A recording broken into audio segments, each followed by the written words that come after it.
Good morning and welcome to the webinar. I'm Vera DeVera, Marketing Manager here at Walsh College. You're joining us today for Management Strategies for New Managers. The word manager has more to do with process and outcome than it does for tasks and activities.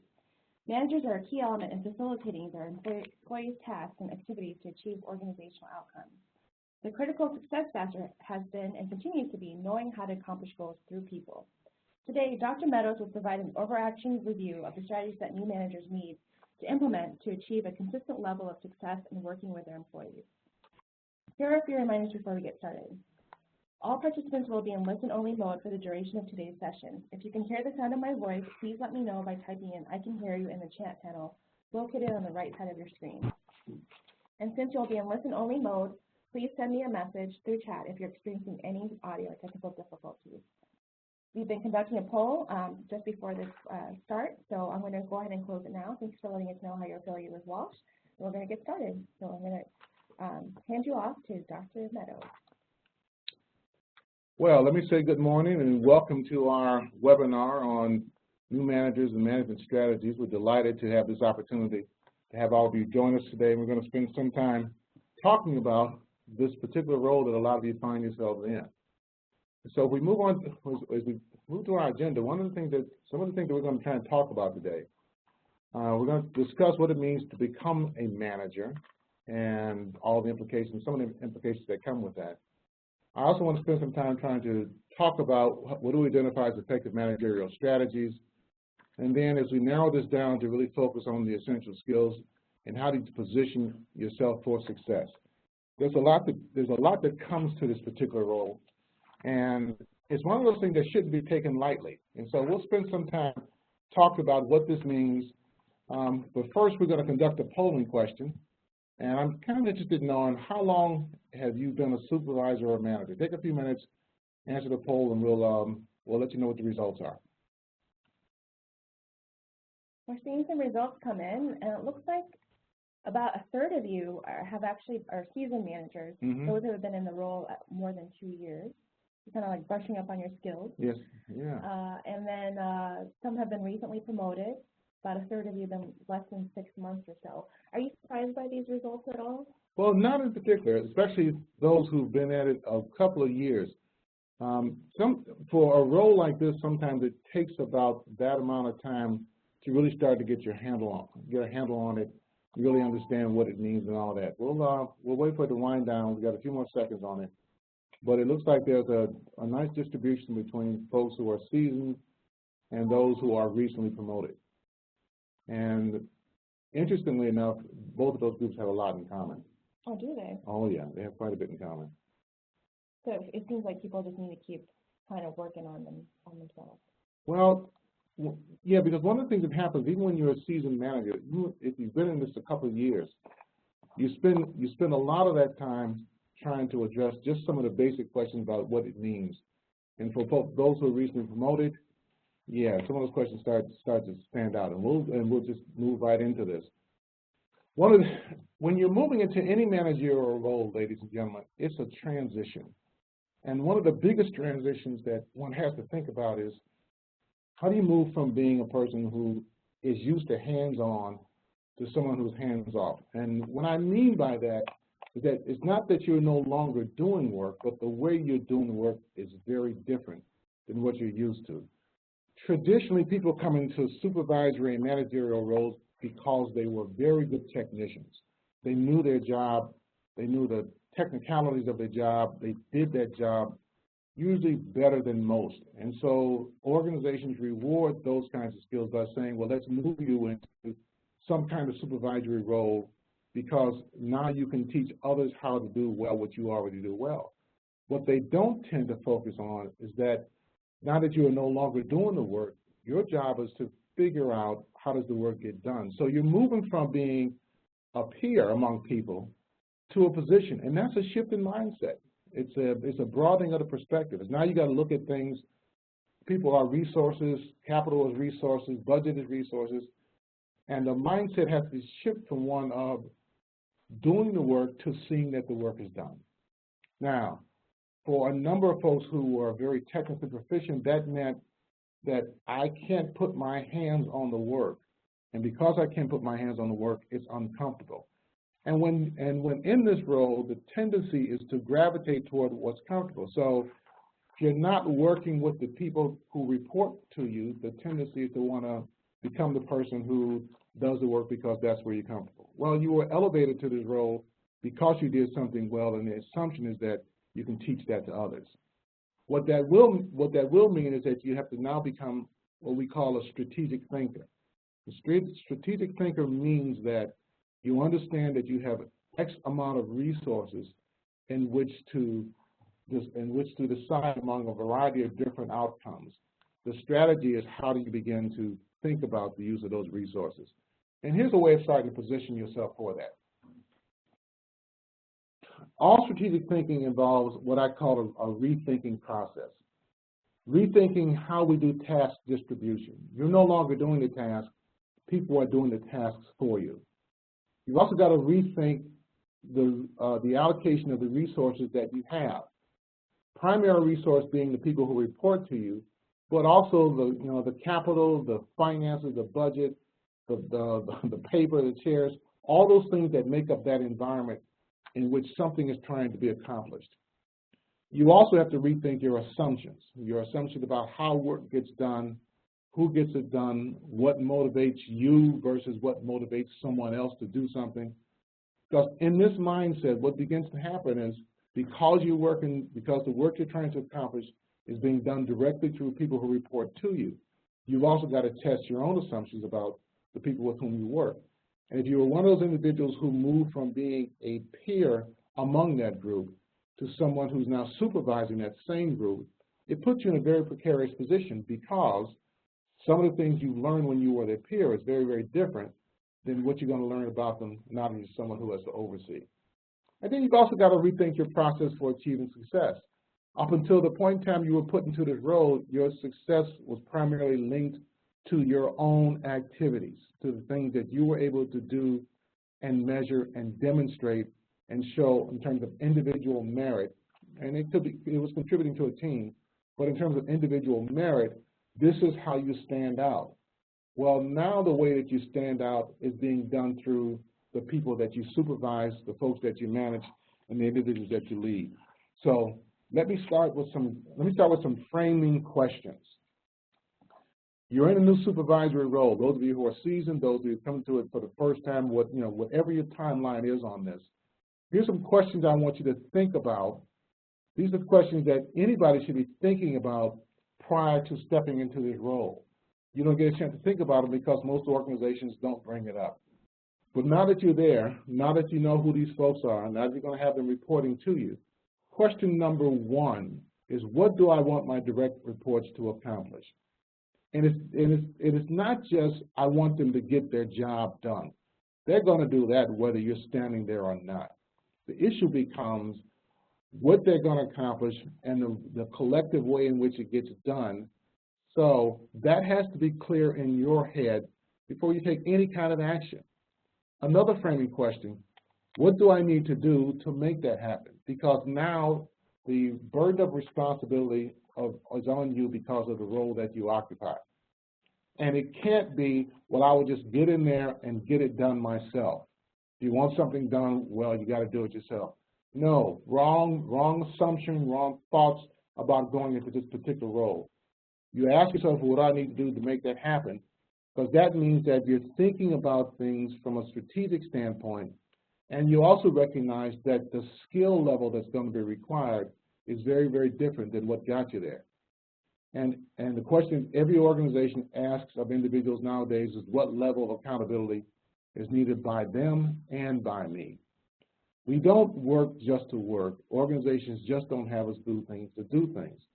Sometimes people can get away with that, but in a competitive global environment where everything that we do is measured against what other organizations do, we have to have some level of accountability. So you need to know from them what I'm going to hold accountable and how I will do that. But you also got to ask yourself, what's the level of accountability that I have in this new role? And sometimes that's a conversation with your own boss, or that's a self-reflective question that takes into account the fact that I've got to operate with a completely different skill set now. One of the things that you have to begin thinking about is assessing the skills of your direct reports. And you got to think about it for the short term and for the long term. The individuals who report to you, they do have a set of skills. So they have a set of technical skills, some of skills that they have learned by way of the job, others are skills that they've learned by way of life. But you need to know who's the better organizer, who's good at conflict resolution, who's the one who handles a better budget, who's the better team player, who's the person that tends to not play well in the sandbox. You want to assess those skill level because those skills are a resource to what you're trying to accomplish. And for whatever you're trying to accomplish, you got to be able to distribute those resources in a way that keeps that unit, that function, that department productive and moving towards some kind of goals. So in the short term, you really want to know what it is that they do well. And that's going to involve some kind of conversation. But in the long term, you also want to know what are their aspirations? Where are the skill deficiencies in my particular area? And how do I best go about accommodating that skill deficiency? Who's the person most likely to pick up that skill? What are some of the tasks that can be assigned to begin to brush up on that skill? How do I make this particular unit or this particular function much better because I'm thinking about the skills that I'm going to need in the long term? And all of this starts with conversations about their work.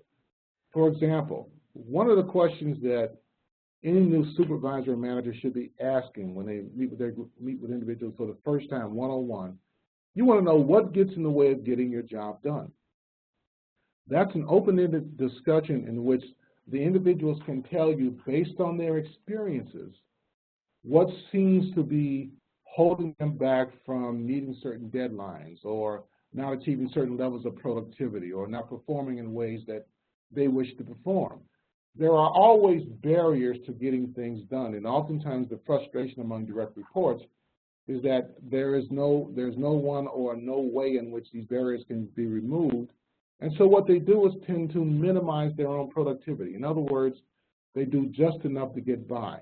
However, if the conversation starts with, I'm here to help you get your job done in a way that maximizes your performance, so I need to know what gets in the way of getting your job done. When you ask that question, you listen intently, you make sure the individuals know you are focused on what they're saying, you collect all of that information, and one of the things that creates with that kind of discussion is the expectation that you are going to do something. In my experience and observation of very effective managers who've gone through this particular process, what they typically find is that things that are getting in the way of getting the job done aren't really that big of a deal. In other words, you're not being asked to roll a boulder up a mountain. It might be where a wastebasket happens to sit, or access to a certain resource, or something's wrong with their chair, so it's not sitting right. 95% of the time, asking that question, it helps build a relationship with your direct reports, but it also gives you what we call some low-hanging fruit in which to begin to have some successes around your relationship with those individuals. So start with those kind of conversations regarding work.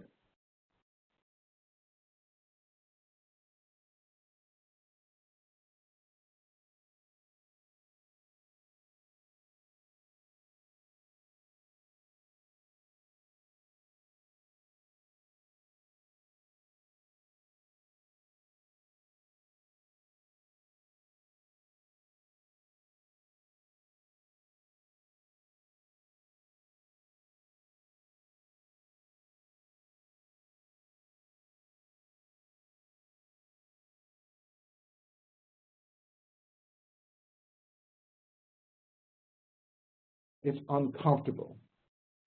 Anyone will tell you working with people can be uncomfortable, but it often be a very enriching and also a very building kind of experience. So you have to begin to think, I am no longer rewarded because I'm technically proficient. I'm being rewarded for my ability to get things done through people.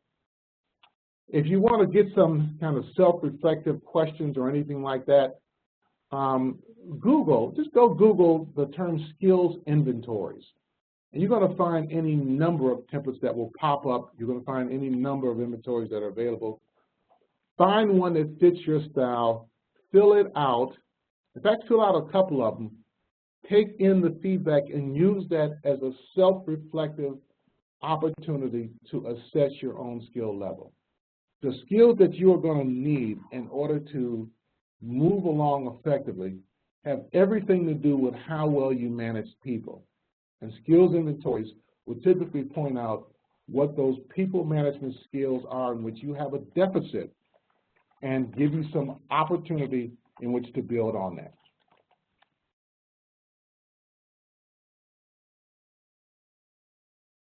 All right, step number 2, improving communication between you and your direct reports. Now, let me start off by saying I don't think you can over-communicate. I think that one-on-one conversations tend to take care of most communication issues if you build that into your mode of thinking. So you want to start with a goal-focused, engaged discussion one-on-one with the people who report to you. What goals are they trying to accomplish when they come to work? What goals does the organization need to accomplish in order for work to be effective? You engage them in that discussion because around that engagement, where there is agreement, there is implementation. People are more likely to implement the things that they agree upon if they've had an opportunity to have some discussion about what the goal is that needs to be accomplished. And don't worry as to whether or not people are going to set low goals. No, they're not. Most folks are willing to set reachable, attainable goals that also push them to achieve, to become better at what they're doing, to increase their performance. But all this has to start with some kind of goal, because that goal becomes a measure for other things that you'll need to talk about later on.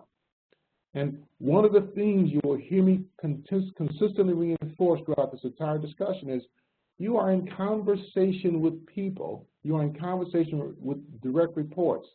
So those conversations happen on a day-to-day basis. They are part of the rebuilding of the relationships that need to happen in order for you to be effective. So for those of you who are young and getting into this for the first time, let me tell you to avoid the tendency to start with directives. You don't start off by giving orders.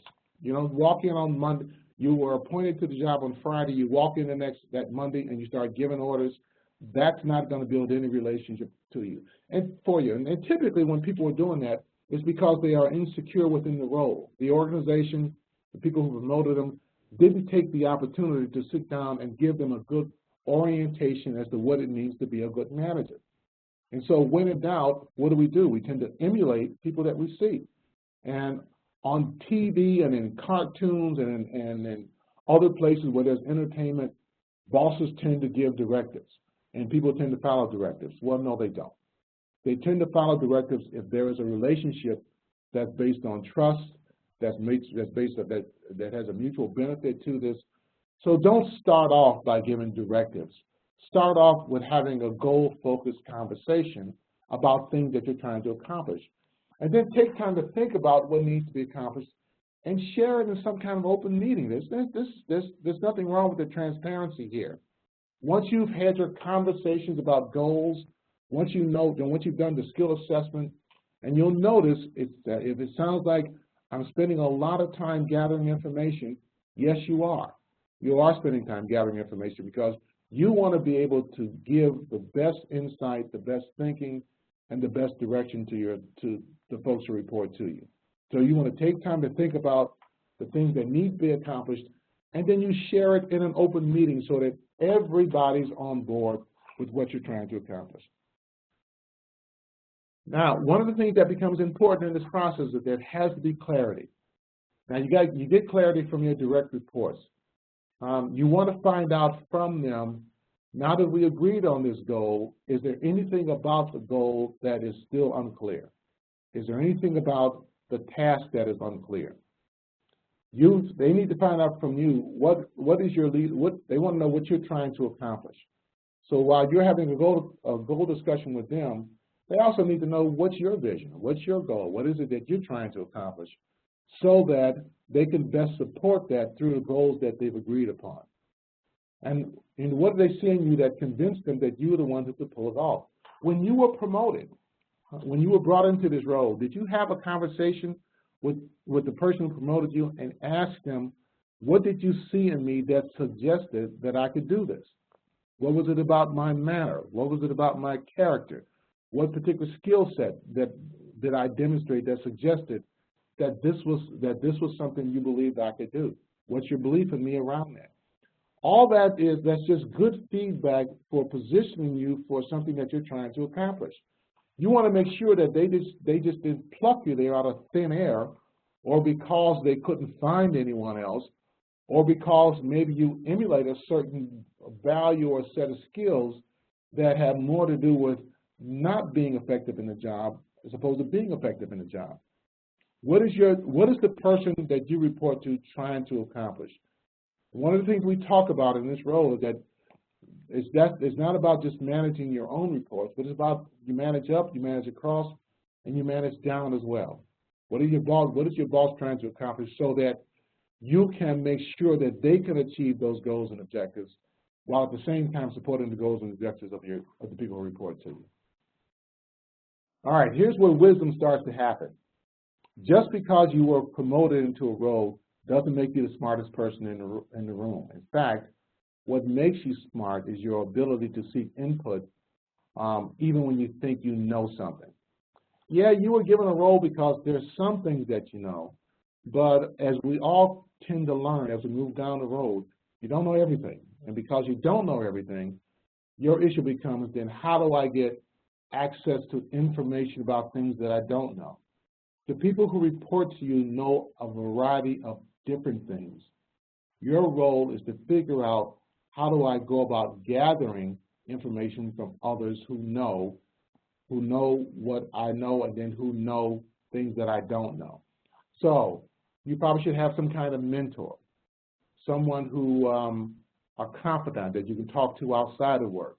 Maybe you engage some kind of coach. But whatever you do, there's always someone who sharpened their sword a little bit longer than you have, and they have done some things that you are in the process or are about to experience.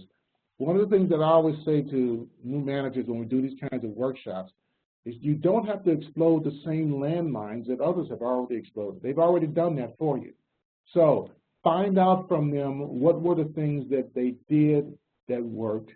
Find out from them the things that they did that didn't work and why they didn't work. And then begin to incorporate that into what you do. So you can learn what you can, and then you decide. Understand something, that delaying decisions in an organization only adds to the frustration of productivity and performance. You were hired to make the call.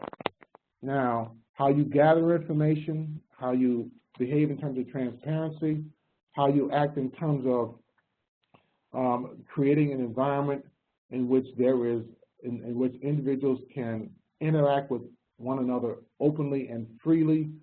The issues that if you want to do things kind of around team building and all that, to ensure that people have input to decisions that are being made. But understand something. When you are in a positional role of a manager, input and recommendation does not mean decision. You are in that role to decide. But you know what? You build your credibility based on the quality of your decisions, not the quantity.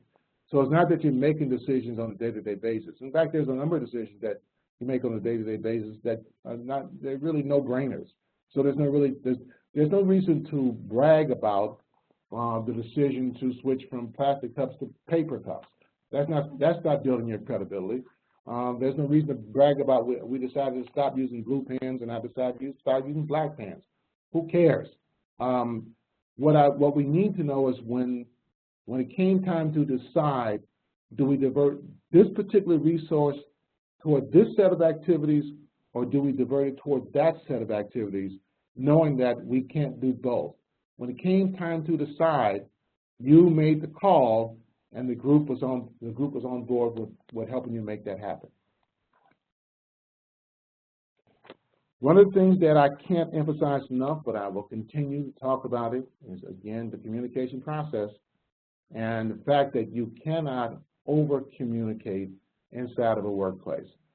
Now, for my young folks who typically rely on technology as the primary form of communication, understand this is not some old baby boomer condemning you for doing that, so don't go there. What I want you to understand is you can't be dependent on that technology to address all of your communication issues. You're going to have a range of people working on your staff with you. Some will be in your age group, some will be older, some will be in the middle, but all require that you think about your communication, think about your communication process. And here's some ways you can develop it. It's pretty simple. Once you start to do this, all you do is look for the consistency in terms of the delivery of your ability to do this. So you always start by asking questions. And make sure the people who report to you understand that that's part of your leadership style. I ask questions to get clarity. I'm asking questions to understand. I'm asking questions so I don't assume. And so what I'm attempting to do is to gather the right information so that when it comes time to decide, I can decide. And you must listen. And listening does not mean talking at the same time. It means you are listening, that your nonverbal suggests that you're listening, that you're paying attention to what's being heard, that the person who's sharing information with you also feels like they're being heard. And I'm not talking about in the clinical therapeutic sense of the listening relationship. Once people know that you're listening, they will tell you things. And when they tell you things, that's information. Once you've heard it, then of course you can provide feedback. But make sure your feedback is always constructive. If someone has an issue with something, then you design your feedback in such a way that they can hear you because you've heard them, that they can hear you, and that what you're providing is information about performance improvement, not personality disorder. There's a distinct difference. Feedback is really about how do I help make you better, not about what I think of you as a person. And then when you communicate, you want to check the gaps. And that's oftentimes is asking questions, is going back to get some kind of clarity. You want to make absolutely certain that you and that person understand what's going on. Now, that doesn't preclude the use of the other technology. You use email because you want to convey a certain thing to everybody quickly and in a way that's efficient. That's fine. You want to text an individual about things that are going on that you need an immediate decision on. Yeah, that's fine. But you don't make the technology the primary form of communication. You have to, you must, you should develop your communication skills because those skills, the need for those skills never ever go away in this line of work.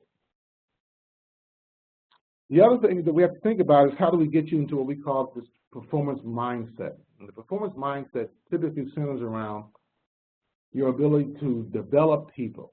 All right, developing people means that when you're working with people on your team, that you are not thinking of them just as subordinates who are carrying out a task, but you are thinking of them as individuals who have goals and aspirations around their career.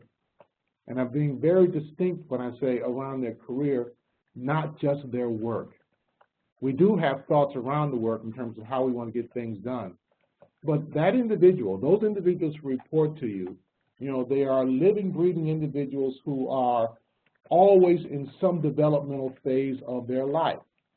Now, some might see work the particular job that they're doing is the job that they want to do. That doesn't mean that they can't be developed to do that job better. Others may see the work that they're doing as a stepping stone to something else that they want to do.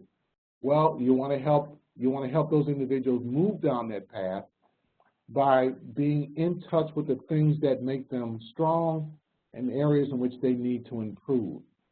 And then again, there may be others who want to build a skill set and take it to another location, i.e. outside of the organization in which they reside. That's fine too. People are motivated by a variety of different things, and they're motivated to oftentimes to accomplish their own goals, not necessarily yours. But you want to know what they want. You want to know what they're trying to accomplish. And you want to figure out what's the best development plan that I can use with these individuals to help them get to where they want to go. It's no longer just about the career inside of the organization and climbing up a particular ladder. What we tend to talk about now is the career portfolio. What are the set of skills that I can use, that I can gather, that I can build, that give me access to other possibilities within the organization? So if you are thinking about how I develop my people, you're also thinking about how I help make the organization better. Now, one of the contemporary criticisms about this particular thinking is that, well, what if we do invest time and energy in developing people and they leave? The caveat to that is, what if you don't invest and they stay? But here's another way of framing that.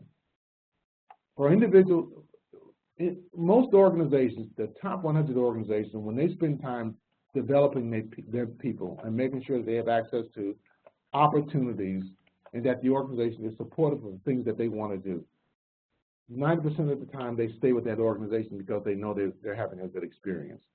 And for others who are bound and determined to leave, then embrace them. Wish them well, wish their career well, because they're seeking opportunities in other places. One of the other things that has to happen in this role is that there comes times when you have to discipline individuals around their performance. Again, not around their personality. You discipline around performance. And discipline does not necessarily involve something that's directly and overtly punitive. A person is having an attendance problem. You sit and you talk about that attendance problem, what's contributing to it. You talk about the expectation for eliminating that attendance problem. A person has a problem leaving work too early, and they start to, and there's some consistency around that. You have a conversation with that individual about leaving work too early. You have an informal conversation. In other words, you tell them, let me share an observation. What I have observed is that for the last 2 weeks, 6 out of the 8 or 10 days in which you are available to work, you have been late. What do you think? Is my observation accurate? When you ask the question, it allows the person to engage. You listen to the excuses, but you allow them to engage. Once you've got some agreement around that, then you state your expectations. Then, in going forward, my expectation is that this attendance problem in the morning is going to be gone. Because if it shows up again, now we have to have a formal discussion around this particular act. One of the mistakes that organizations make and that managers make is the tendency for a problem to occur, and because of the problem that occurs with 1 or 2 individuals, to initiate a policy that punishes everyone. And I've never been a fan of that as a consultant, as a director, as a manager. When I've observed it, that makes absolutely no sense. So 2 people are having an attendance problem, and so rather than confront the problem directly with those individuals, you tell the whole team, this is the new policy around discipline. Now, 8 others who've been getting there on time, doing what they need to do, they've been told that in spite of the fact that they have been good with the performance, there's still a punishment here, and then the tendency is to lose them. Don't think that one disciplinary problem is a chronic problem in the organization. And then, of course, the other thing that you got to get used to is you are directing. And there's a difference between directing performance and giving out directives. So for those of you who heard me earlier talk about you don't start with directives. Yeah, we don't start with directives, but you do have to direct resources. You have to be able to say to individuals, this is what's needed at this time. So oftentimes, this is what I need you to do. And in your role, that positional role, oftentimes to may not have time for input, or this might not be the time for input. This might not be the time for recommendations. This may be we may be under the gun. We're in a time crunch, and so I need you to do so and so and so and so. That kind of direction goes a lot better when you've taken the upfront time to build a relationship with the people that report to you. All right, and so for all of you, whether you are a little seasoned or just starting this, the thing that you want to start doing is starting to build your own skill base. And the specific skills that stand out consistently, whether you're reading Fortune magazine or research articles or whatever, these skills come up consistently as skill areas that make for successful and effective managers in delivering performance and productivity. Skill base number one, I've already talked about communication. You've heard me say you can't over-communicate. Yes, you cannot over-communicate. You cannot do that well. The thing about communication skills is that you get a chance to practice them in the work environment and outside of the work environment. I'm always finding situations where I'm in a mall having a conversation with someone. As I ask them questions about who they are or what they're doing, they will share the information. I can practice listening. Anyone who is engaged in any kind of relationship, specifically around dating or marriage, it's always, you can't over-communicate in those kinds of scenarios. There's all kinds of opportunities to practice your communication skills. Second on the list is how to conduct a meeting. Conducting meetings has a very specific skill set in which the skill of starting on time, facilitating the discussion, managing the sidebar conversations, managing the digressions, getting people to put their laptops down, to shut down their phones, so that the meeting can be conducted in a transparent and open manner to get things done.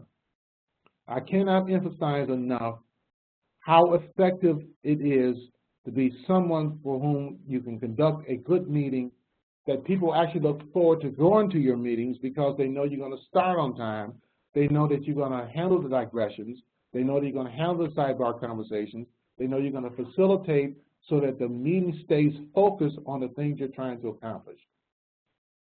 Conflict resolution always jumps up there as a skill area because in a highly competitive, somewhat emotionally intense environments where we spend more time at work than we do at home, the tendency for conflicts tends to become somewhat magnified.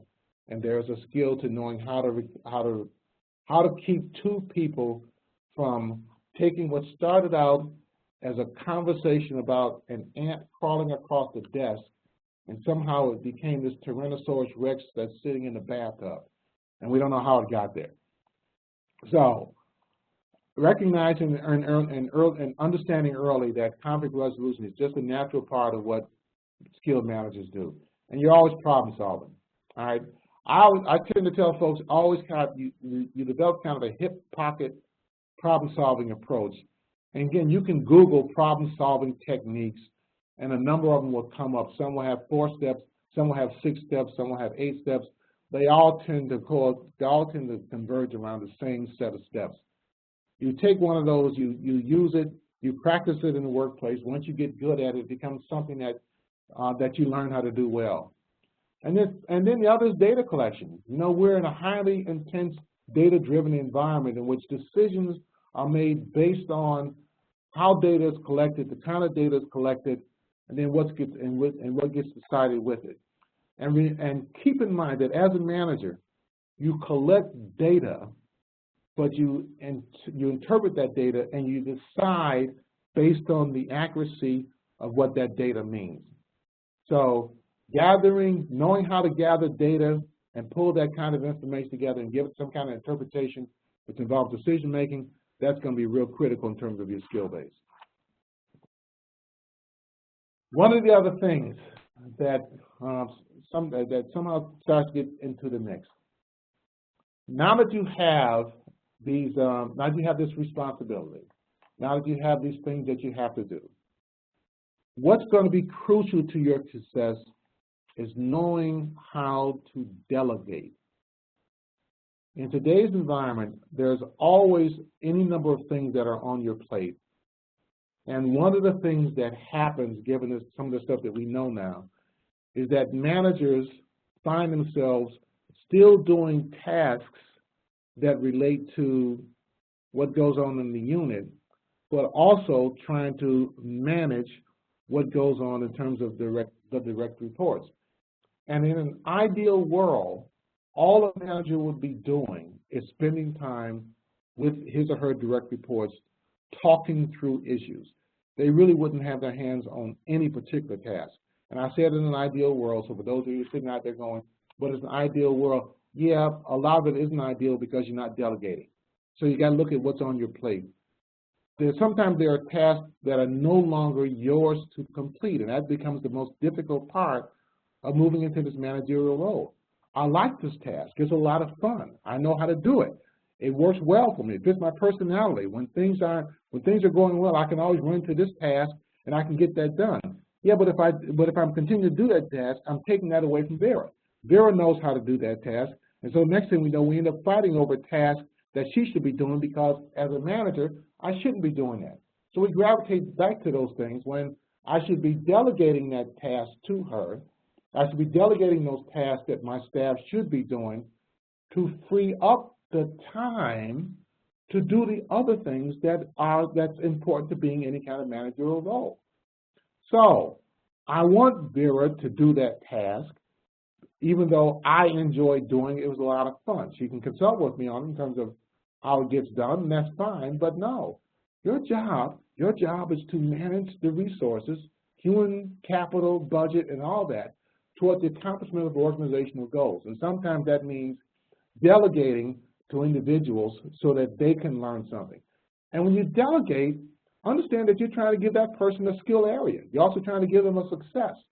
And you give them something for which you can hold them accountable, but you're also freeing up your time to do other things. Now, you delegate because you want to build skills. You don't delegate to punish. Well, I don't like doing this, so I'll just dump this on Vera. Well, that's not developing her skills, because that might not be something that's within her skill base or something that's even within her particular job description. You want to also always think about when you're delegating because you want individuals to become successful. Now, one other thing you want to keep in mind with that is, and this is a tendency, we all tend to fall into it, is that we have those individuals on our staff who are just good at what you delegate something, they take it and run with it. You delegate something, they take it and run with it. And on a busy, hectic day, I look over to Vera and say, if I give this to her, she's going to take it and run with it. And that makes me very happy. But it also sends a message to the rest of your staff that if they want to get out of doing work, just don't respond to anything being delegated and let me delegate it to Vera.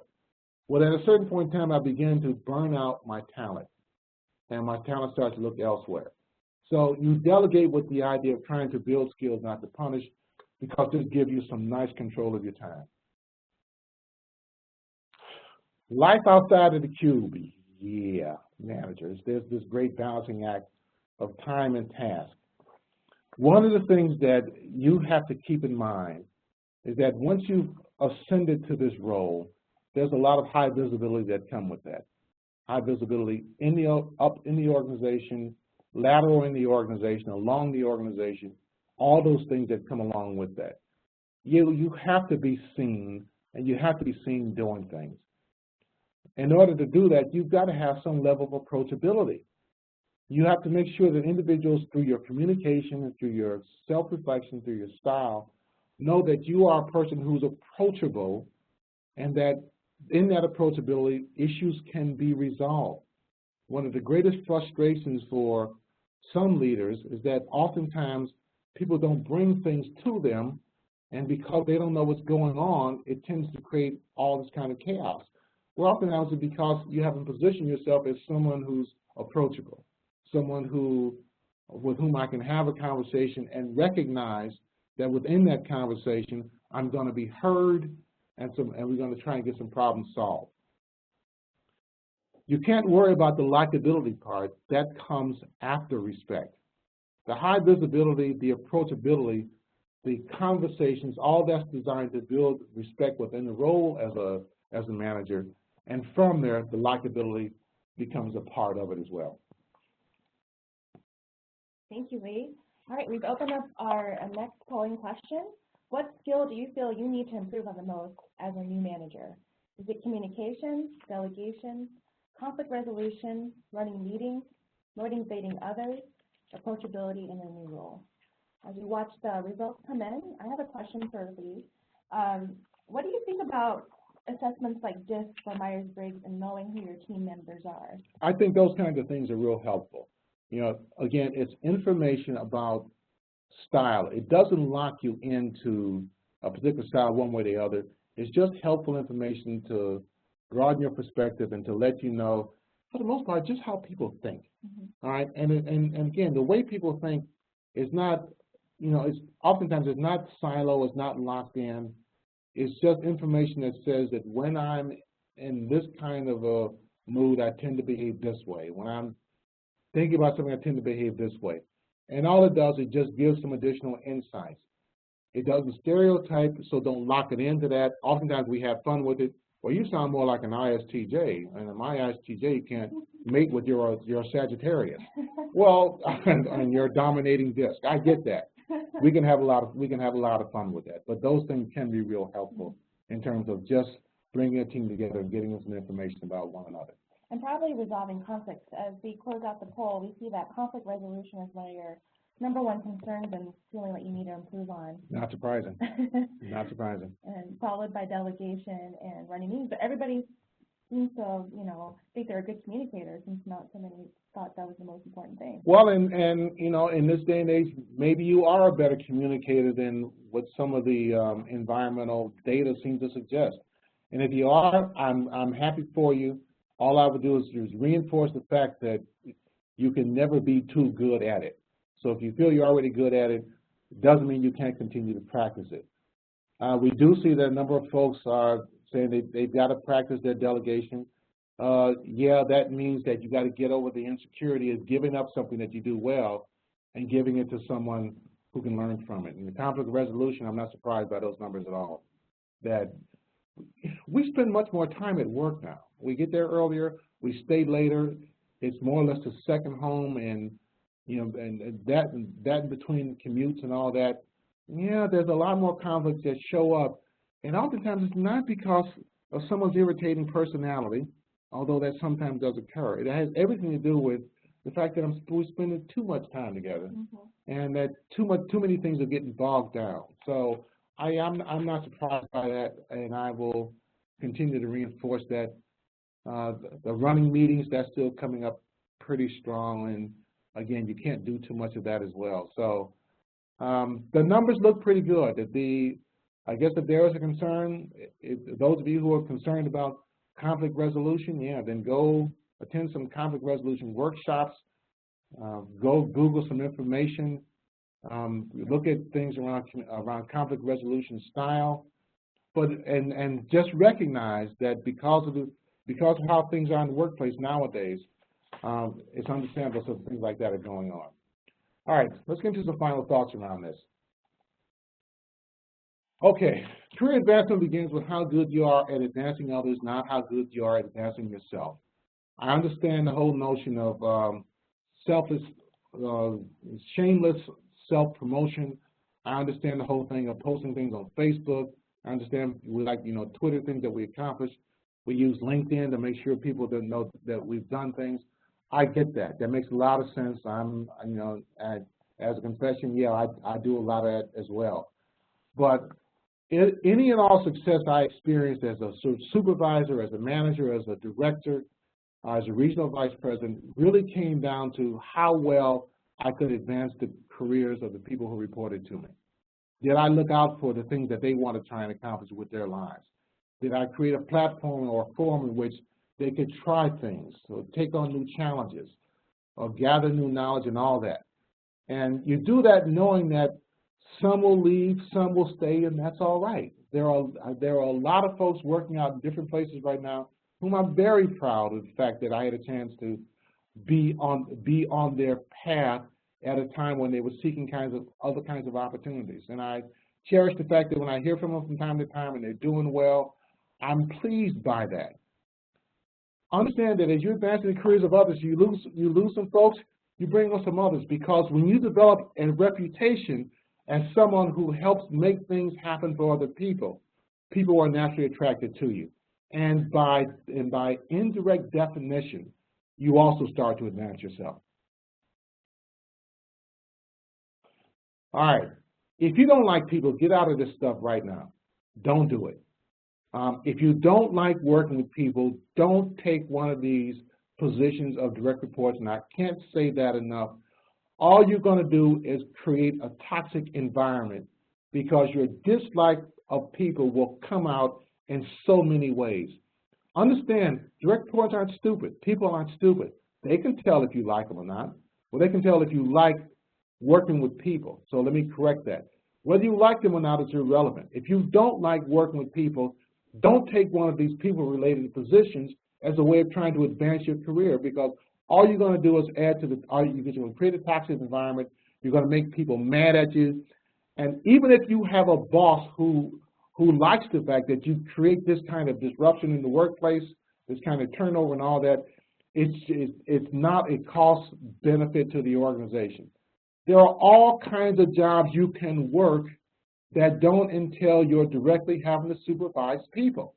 So if you know that, if your DISC says you don't like people, if your Myers-Briggs says you don't like people, if your astrological sign says you don't like people, take that as a clue. You don't like people, don't do it. There are staff positions that you can take. There are projects that you can work on in isolation, but don't do it if you don't like people. If you do like people, understand that they're going to be your best and biggest challenge going forward, but you're going to learn so much from them along the way. Now, you may have been promoted for the wrong reasons, and what I mean by that is oftentimes somebody will put you into a position because they think that you can best represent who they are, get things done for them in the way that they would get it done, so they don't have to think about those things. In other words, you become very good at covering for them. You become their lone gun. You become the person who fires people for the wrong reason, who yells at people for the wrong reason, who does all these things for the wrong reason.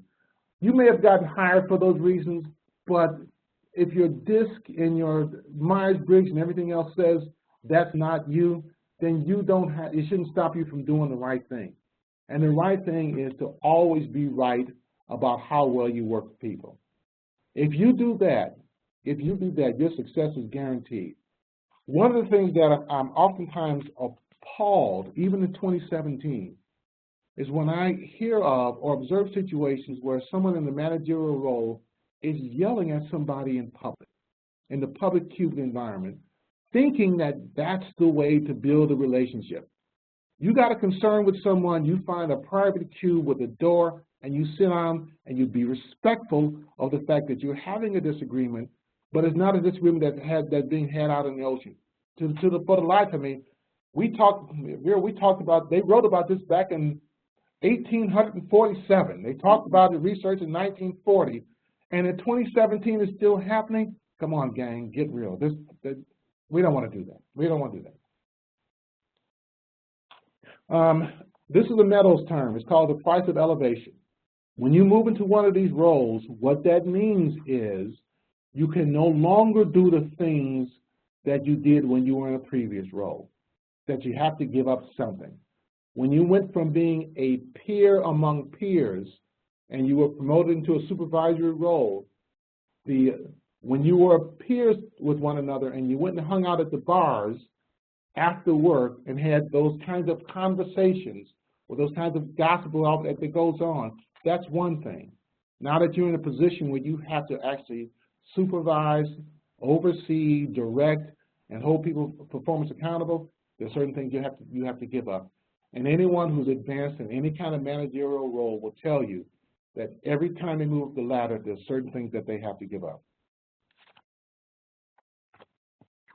Thank you, Lee. Well, during today's webinar, we've just scratched the surface of some strategies to consider if you're a new manager. We're happy to offer these webinars to help you give a glimpse into the concepts you'll learn in a Walsh classroom. Before we move into Q&A, we'd like to remind you that Walsh is one of the area's leading business colleges. We offer a variety of undergraduate and graduate degree programs as shown on your screen.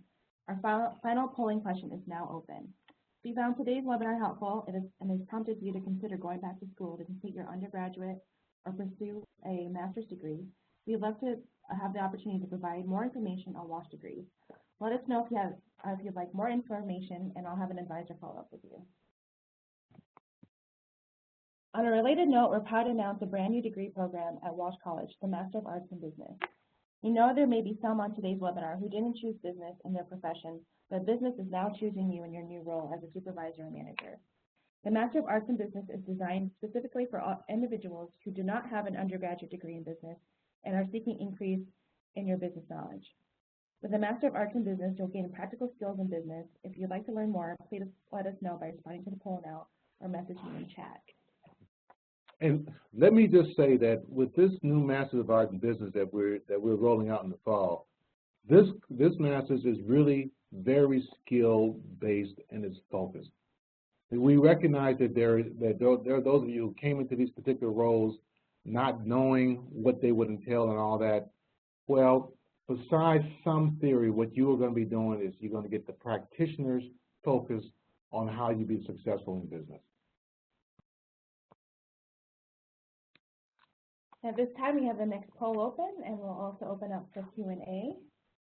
And if you want more, again, here is a link to our next web-series. We'll be hosting LinkedIn for artists, architects, designers, and photographers on Tuesday, June 13th. And we also have What is Marketing? Marketing and Branding Basics for Non-Marketers on Tuesday, June 27th. So the poll will be open, but at this time, I'm going to head on to Q&A. And we also have a code, too, to waive your application fee. So I'm going to hop and see what kind of questions we have from our guests here. All right, so we have a question. What if there are personality issues that need to be addressed? How do they treat others or the way that they react to feedback in regards to like the people that directly report to me? Here's the thing. Personality is something that's not going to go away. All right, that's part of a person's DNA. What you have to do then is separate the personality from the performance. And when you're having a conversation with someone who you know has a strong personality around certain kinds of things, you want to take that discussion and you want to talk about, here's some observations about some performance issues around these particular tasks. One of the things that folks with those kinds of personalities would do, they will always try to bring it back to, are you just saying this because you don't like me? No, that's not why we're having a conversation. I want to talk about performance around these tasks. You're doing this because you like so-and-so better than you like me. You think I'm incompetent? No, none of this has anything to do with that. So the real trap is to make sure that you don't get pulled into a discussion about their personalities. What you want to stay on is the performance around the tasks that are being completed and the agreement about the agreement and the accountability that comes with that. Don't spend your time trying to change someone's personality. Focus more on the performance that you're trying to achieve. That's a good segue to another question. When you have two people assigned to two jobs, one's clerical and one more challenging, to do two direct reports who are capable of doing both jobs, would you rotate those tasks or would you assign them based on their personality? Oh, I would rotate the tasks because one of the things that you want to try and do is you want to make sure that there is this, what we refer to as this cross-training that goes on. One of the biggest mistakes that managers make is that the tendency is to have this one individual who does everything, so that when he or she goes on vacation, guess what? The organization comes to a complete standstill. Whereas if you rotate the skills, rotate the tasks, so that those two individuals know how to do each other's job, and make sure they understand they know each other's job not because you're trying to get rid of one of them or the other one. You want to be able to make certain that if so-and-so goes on vacation, the organization doesn't shut down. Now, that person might like the fact that I went on vacation and shut down an organization, but that's not productive. Go ahead and cross-train, but let them know right from the beginning why you're doing this. It's not about who does a better job. It's about making sure that at any given moment, any one of us can step in and get something done. And we have time for one more question. How do you manage a direct report that has intentions of leaving your team within the next year? This direct report wants to acquire a broader set of skills. The next set of skills are completely unrelated to his current job. Working together for the next year may be awkward. So how do you deal with that kind of talent kind of moving on? No, I don't think it has to be awkward. This person has already said to you that the skills that I'm looking for aren't going to happen here. So I'm trying to position myself to move on. Well, then, okay, as long as that person's productivity around their current job doesn't diminish, then you don't want to stand in the way of that. In fact, if anything, if you can help expedite the process, feel free to do that. Because it sounds to me like this person is not sour on the organization or sour on the relationship. They just recognize that for the next step that they want to take, that it can't happen in that organization. And sometimes that's just the reality that we all have to live with. Unless you can bring it there, then I wouldn't tend to worry about it. Don't make it awkward. Just hold the person accountable for the work that they have to get done for you, and I don't know, funny things can happen in the year. You never know. Awesome. Well, thank you again, Dr. Meadows. For those of you wondering, yes, we will be sending you the playback link and the slides of this presentation. It was really wonderful. Thank you so much again, Dr. Meadows. My pleasure. And we look forward to having you all again on our next webinar. Thank you.